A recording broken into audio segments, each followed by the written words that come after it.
આજે આપણે ધોરણ 9માં સંસ્કૃત વિષયની અંદર આપણું ત્રીજું નાટ્ય પરમ નિધાનમ એના વિશે અભ્યાસ કરીશું.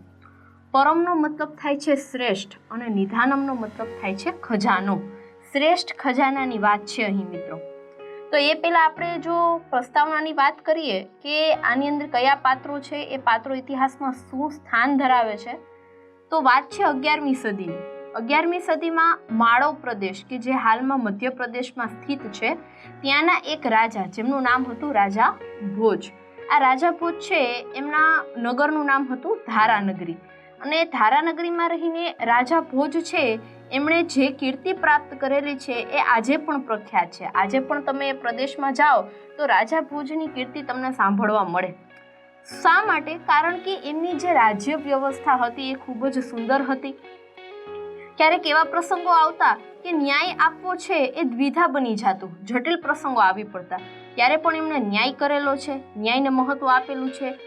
ત્યાર પછી એમની કુશળતા કે એમણે પોતાના રાજસભાની અંદર જે વિદ્વાનો રાખ્યા એમના ગુણની પરખ કરીને, તો ગુણ પારખું હતા, સામેવાળા વિદ્વાન છે એના ગુણને તરફ પારખી જતા.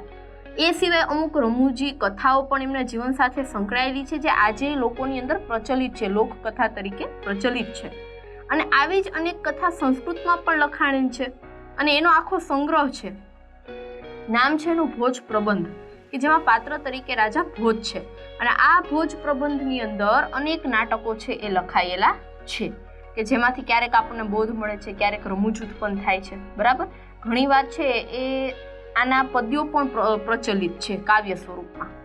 એ સિવાય વાત કરીએ તો રાજા ભોજ અને યુવાન પંડિત જે આપણા પાત્ર તરીકે છે આ નાટકની અંદર, રાજા ભોજ અને યુવાન પંડિત બંને વચ્ચે જે સંવાદ થાય છે એ સંવાદ કેટલો ચમત્કારિક છે, એમાં કેટલી ચમત્કૃતિ ઉત્પન્ન થાય છે.